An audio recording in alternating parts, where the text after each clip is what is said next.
So I'm watching American Idol, and they were interviewing the one singer on here, Tate Stevens, country guy right here.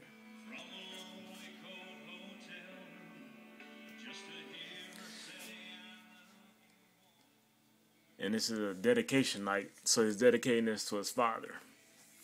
And he's talking to his mother, and she said that his father taught him that you have to be flexible, that you have to be willing to give up one thing that you dearly love for another thing that you dearly love.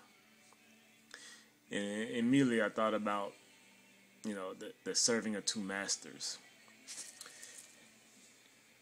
I mean, if you are willing to give up something,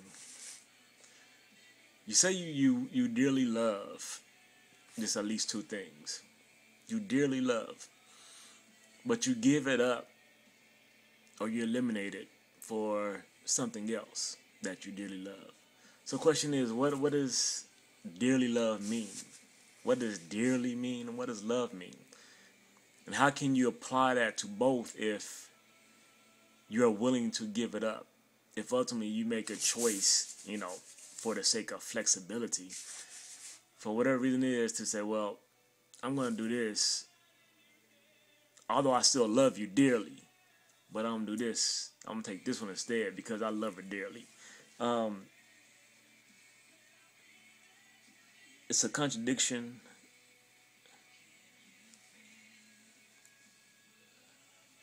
At best, hypocrisy at worst. It just shows a devaluing of the terms and words that we use, the phrases. Love specifically. I mean, love is thrown around so much in this world. I dearly love you, and I dearly love this. And if I have to choose between the two, I'm going to go with this one and not you. But remember, I still dearly love you. I dearly love you as much as I love this other one. It doesn't equate. It doesn't balance out. It doesn't balance out. If you choose one or the other, then you are preferring one above the other. Whatever you use to validate what it is you use for the reason, excuse, ultimately, it just doesn't equate. Plain and simple. It doesn't balance out if you take one or the other. It just doesn't. And once again, this is a you want to say maybe a simple thing, but as I've said before, the micro is indicative of the macro.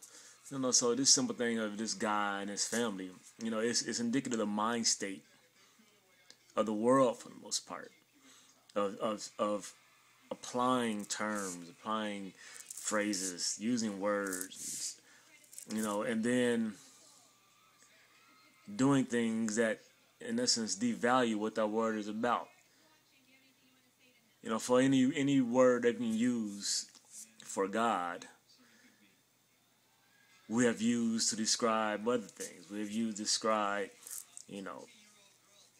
material things, inanimate things. We have used those things as, expressions of love and devotion. We have done things.